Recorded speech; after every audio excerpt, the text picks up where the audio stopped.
সন্মুখত ২৬ৰ বিধানসভা নিৰ্বাচন। এই বিধানসভা নিৰ্বাচনৰ প্ৰাক্ষণত আমি ৰাইজৰ মনৰ কথা ল'বলৈ চেষ্টা কৰিম।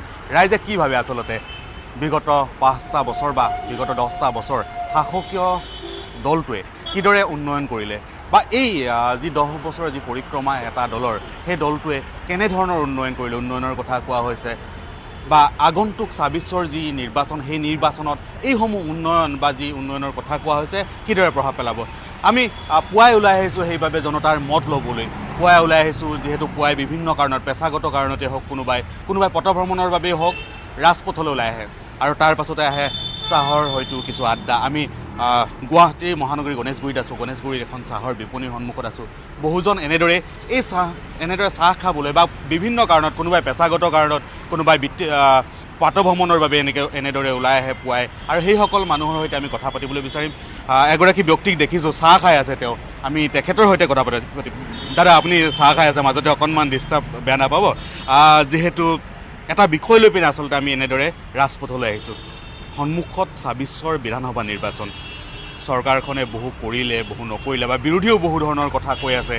এই সকলো বিষয়ে আপোনালোকৰ দৃষ্টিত কেনেকুৱা? আপুনি যদি অকণমান থিয় হৈ দিয়ে বেয়া নাপায়, ভাল হ'ব কথাখিনি পাতিবলৈ। কি ভাবে আচলতে? তাৰমানে এনেকুৱা হৈছে যে এতিয়া চৰকাৰে বহুত কাম কৰিছে বুলি নিজকে কৈ আছে, কিন্তু আমি এনেকুৱা দেখা নাই। আমাৰ সাধাৰণ জনসাধাৰণে মানে অলপ অসুবিধা হৈ আছে। মানুহবিলাকে চলিব বহুত টান হৈ আছে, যিহেতু মূল্যবৃদ্ধি আছে।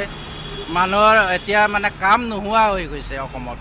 গতিকে এই চৰকাৰখনক আমি ভাল বুলি কোনো পধ্যে ক'ব নোৱাৰোঁ, যিহেতু এতিয়া মানে মানুহ এনেকুৱা হৈ গৈছে যে ঘৰত একদম নচলা হৈ গৈছে, পাকঘৰ নচলা হৈ গৈছে।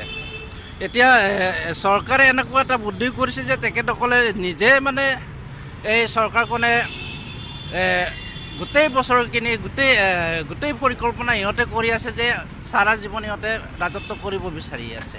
কিন্তু আমি জনসাধাৰণে এনেকুৱা অসুবিধা হৈ আছে যে এই চৰকাৰৰ দিনত কোনো এজন ব্যক্তি বা সাধাৰণ এই ব্যৱসায়ীবিলাকৰো বহুত অসুবিধা হৈ আছে। এতিয়া মানুহে দিন হাজিৰা কৰিবৰ কাৰণেও অসুবিধা হৈ আছে।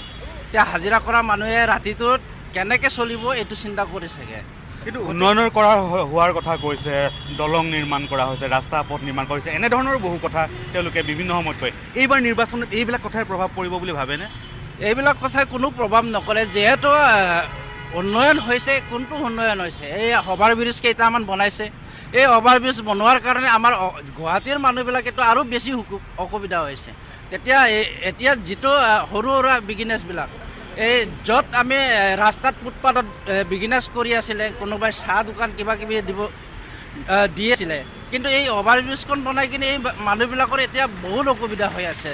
তাৰমানে যিটো তেখেতসকলে উন্নয়নৰ দাগ বজাই আছে, কিন্তু এই অভাৰ ব্ৰিজখনে এতিয়া অসমৰ উন্নয়ন হ'ব পাৰে জানো? যিহেতু আমাৰ জনসাধাৰণে আমি ভালদৰে চলিবই পৰা নাই, তেতিয়াহ'লে চৰকাৰে উন্নয়নৰ দুৰ্দাগ বজাই কিনে কিবা লাভ হ'ব জানো? এই উন্নয়নৰ শ্লোগানটো এই ২৬ৰ নিৰ্বাচনত একো প্ৰভাৱ নপৰে। এয়া জনতাৰ মত। আমি ব্যৱসায়ীসকলো আছে, তেওঁলোকৰ সৈতেও হয়তো কথা পাতিবলৈ চেষ্টা কৰিম তেখেতলোকে যদিহে মন্তব্য প্ৰদান কৰে। আৰু পথচাৰী আছে বা এই চাহৰ আড্ডাত বহুতে আহে বিভিন্ন প্ৰান্তৰ পৰা, তেওঁলোকৰ হয়তো আমি কথা পাতিবলৈ চেষ্টা কৰোঁ। দাদা, আপোনাৰ যদি অকণমান সময় লওঁ, 1 মিনিট সময় যদি আমি লওঁ, যিহেতু আপুনি পথত দীৰ্ঘদিন ধৰি ব্যৱসায় কৰি আছে, খুব কেনেদৰে চলিছে সেয়া হয়তো আপুনি ভালদৰে জানে। আগন্তুক নিৰ্বাচন আহি আছে, কেনেদৰে লাভ হৈছে, লাভান্বিত হৈছে, কি অসুবিধা, কি সুবিধা, কিবা কওক নেকি? এতিয়া বিশেষ ক'ব লগা নাই। নিৰ্বাচন ক'ত কেনেকুৱা হয়, কামৰ ওপৰত। যোনে ভাল কাম কৰে তেওঁ ৰাইজে বিচাৰিব, তেওঁ বাৰে বাৰে বিচাৰিব। যদিহে ভাল কাম কৰে, মই পাৰ্টিলৈ নকওঁ, ভাল কাম কৰিব লাগে। যোন আহক, যোন জিকক, ভাল কাম কৰিব লাগে, যাতে আমাৰ অসমবাসীৰ, আমাৰ অসমখনৰ গৌৰৱ হয়। তেওঁলোকে এনেকুৱা কাম কৰক আৰু এনেকুৱা পাৰ্টিক আমাৰ অসমবাসীৰ ৰাইজে যাতে ছাপোৰ্ট কৰি তেওঁলোকক আগুৱাই লৈ যায়, সেইখিনিয়ে ক'ম মই। নিশ্চয়কৈ ধন্যবাদ জনাইছোঁ। এওঁলোকেও ৰাতিপুৱাই বহুজনৰ বাবে চাহকাপ তৈয়াৰ কৰিছে। আৰু এতিয়া নিৰ্বাচন আহি আছে, নিৰ্বাচনৰ লগে লগে বহুতে, প্ৰতিটো ৰাজনৈতিক দলে বিভিন্ন ধৰণৰ কথা কয়। আপোনালোকে কি ভাবে, কি দেখিছে এইবাৰ? আমি দেখি আছোঁ কিছুমান বাছি বাছি কাম কৰা হৈছে, কিছুমান ৰাস্তা ঘাটৰ কাম বাছি বাছি কৰিছে। য'ত ভাল ভাল মানুহ আছে শিক্ষিত মানে বেছি আছে, MLA মন্ত্ৰী আছে, সেইবিলাক ছাইডবিলাকত ৰাস্তাবিলাক ভাল হৈছে। বাকী গল্লীগিলাত মানুহ অহা নাই, চাৱাও নাই।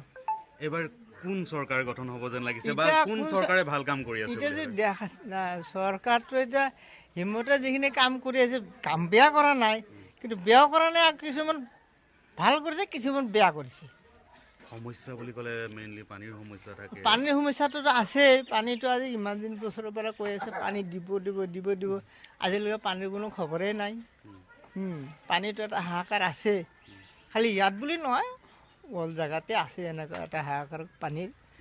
ৰাস্তা ঘাটৰ সমস্যা, ড্ৰেইনৰ সমস্যা আছে কিছুমান।